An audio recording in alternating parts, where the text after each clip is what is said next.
Hello, welcome back to another session on image processing. In the last class, I actually discussed about histogram equalization, one of the method to enhance an image, and we understood that by equalizing the histogram of a given image, the contrast of the image improves. We also actually have in fact solved a problem on this, how we can equalize a given image histogram. And in this class, let us discuss about another histogram operation called histogram specification or histogram matching. Okay, so as I told in the last class, um, histogram of an image, if it is equalized, I cannot expect always the result to be good. Let us take a typical example here. For example, in this case, this image has got many dark pixels, as you can see, and some brighter pixels. So the corresponding histogram is shown here. So you can see that most of the pixels are around 60 or even below that, and there are some gray level values above 190 plus, and so the image looks like this. Now if I use histogram equalization for this particular image, the result would be something like this. So this is the output gray level. So the output gray level, you can observe that once I perform the histogram equalization, the equalized image looks like this. Okay, so what you see here is the transformation function, and which is, as you know, it is to equalize the histogram of an image. We are going to uh, uh, take the transformation function to be the CDF of the input distribution or the input data. So after performing the histogram equalization, the image looks like this, and its histogram is shown here. So you can observe here, histogram equalization has done. Instead of improving the image, it has spoiled the image. Look at this image. At least some of this were looking very good, whereas in this case, you can see that there is a dull, something like whitewashed look of an image. So this is why I told histogram equalization is not the solution for everything. So in such cases, what do we do? Okay, so in such cases, we use what is known as histogram matching or histogram specification. For example, suppose if I have an image whose input histogram is not good, and I want to transform it into another image. Uh, so I can now specify how my target histogram should look like. See, in the previous case, that is in histogram equalization, your target histogram is taken to be uniform histogram. Okay, so histogram equalization will only convert any arbitrary histogram into uniform histogram. But we saw that this is not a solution for everything. So in such cases, can I specify a histogram uh, to be the target histogram of a given image? So the answer is yes, and this is called histogram matching or specification. That means you match the histogram to a specific histogram of your requirement. Okay, so I will be processing the image so that I'll have a target histogram based on what is required for us. So let us understand this concept mathematically. So we will just take R and Z as the input and output pixel values. That means R is the input image and Z is the processed image. That means the gray level values are R and Z. So input will have some histogram or from probability distribution function. Let us call it as PR of R, and I want it to be transformed into another image whose histogram is PZ of Z. Okay, so here both PR of R and PZ of Z is given. Now the only thing that we need to do is how do we choose the transformation function which will take my input image with PDF PR of R to another image with PDF PZ of Z. That means the target histogram is specified here. In the previous case in histogram equalization, this PZ of Z will be uniform, but here this can be again another histogram. So mathematically this is what it means, and graphically this is actually the different okay, distribution. For example, the green color one is the initial histogram, that is PR of R. The red color one is the specified histogram, which is PZ of Z. So you are trying to map a input histogram into some target. So whenever I want to perform this operation, the following steps are to be followed. First, what we do is we will just equalize the input histogram.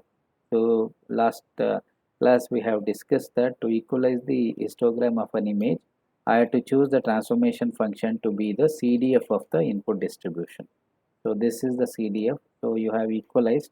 S is the equalized histogram, and we have also solved a problem on this. Now what we do is we will take the target histogram and we will equalize even that also. So V is actually the equalized histogram of the target.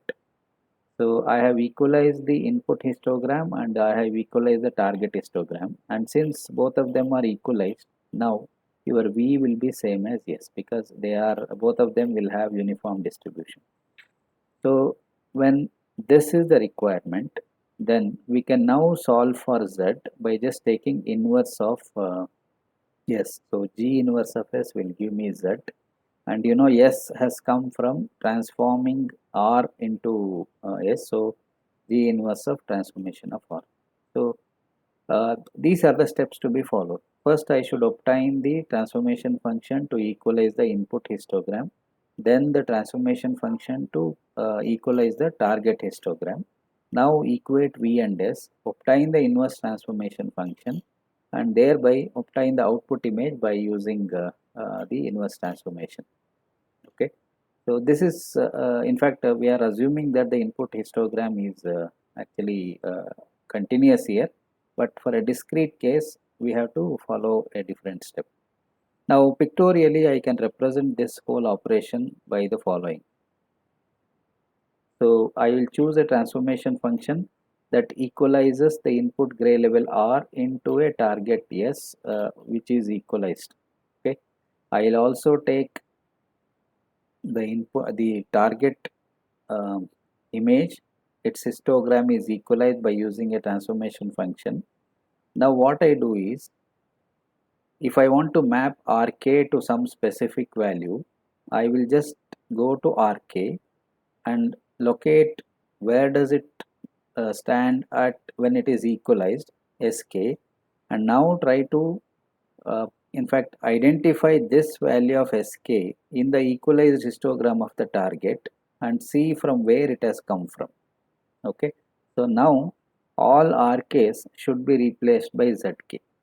I have equalized the input histogram, I have equalized the target histogram. Now it is only the inverse mapping.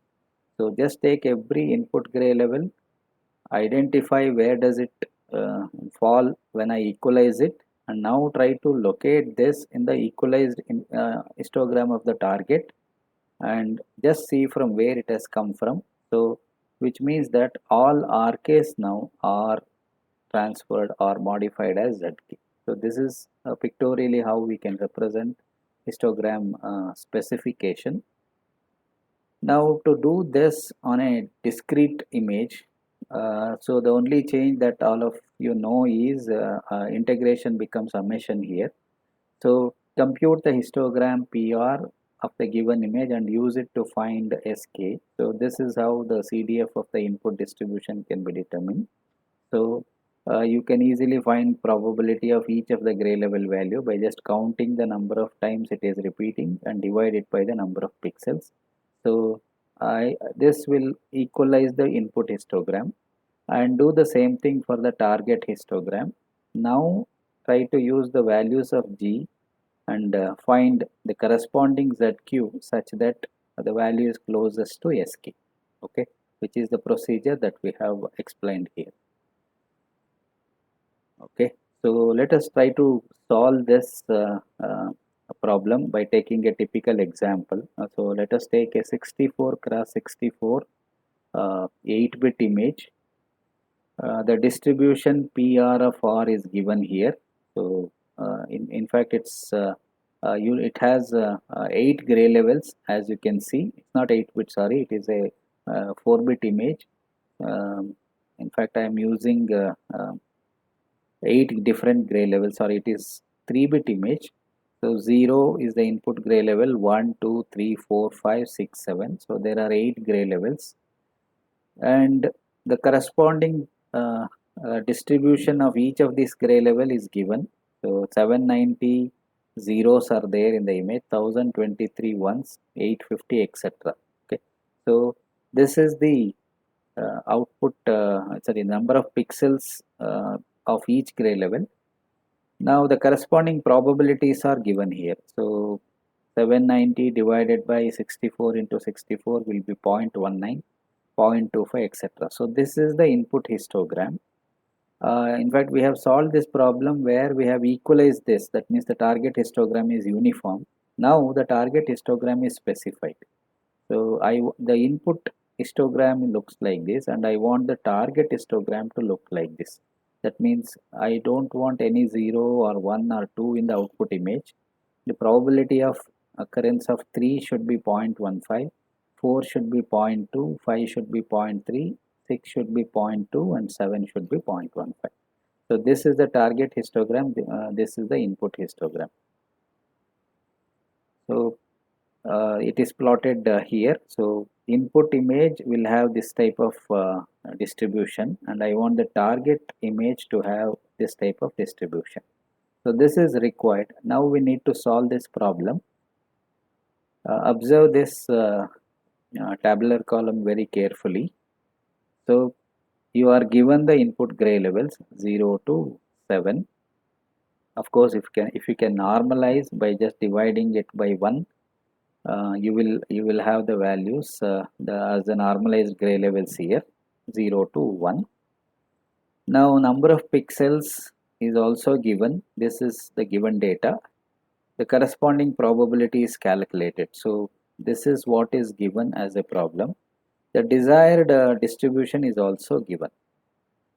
Now, as I already told you, the steps to be followed is this. First, equalize the input histogram, and all of you know that equalizing input histogram means I have to just take the transformation function to be the CDF. So observe this tabular column. When I just try to equalize, SK is the equalized histogram. So finding the CDF means 0.19 is retained as it is. 0.25 plus 0.19 is 0.44. 0.21 plus 0.44 is 0.65. So what you see here is the CDF of the input random variable. So similarly, if you just keep adding them, this is what you will get. So this is the equalized histogram of the input image. So that is the first step. So we have done this. The second step is compute, the equalized histogram of the target. So I have to now equalize the target histogram. So the desired is given here. So just try to find the CDF to equalize it. So 0 is written as it is, 0 plus 0 is 0, 0 plus 0 is 0, 0.15 plus 0 is 0.15, 0.2 plus 0.15 is 0.35, etc. So 0.15 plus 0.85 is 1. So this is the equalized input histogram, and this is the equalized target histogram. That is the second step. So we have done this first step, we have done the second step. Now use the values of G from step T2 to find the transformation. How is it? By using this. So now start from each RK, just see where it has gone when it is equalized, and try to find this value or very close to this value in the equalized histogram of the output or the target, and see from where it has come from. Then replace RK by ZK. So let us do that. So we will take 0 first, the gray level 0. Probability of gray level 0 is 0.19, and when it is equalized it is 0.19. Now I have to find this value or very close to this value in the equalized histogram of the target. Okay, so you can see that among these values 0.15 is very close to 0.19. So I have started from the input gray level, located where it is mapping when it is equalized. Now try to find a close match for this value in the equalized target histogram, and I have determined it to be 0.15 here. Now from where it has come from? It has come from 3. Okay, so now wherever I have 0, I should replace it by 3. That's what we have written here. So 0 is replaced by 3. Okay, now let us take another example. Say I'll take gray level 1. Just observe that when the corresponding equalized histogram value is 0.44.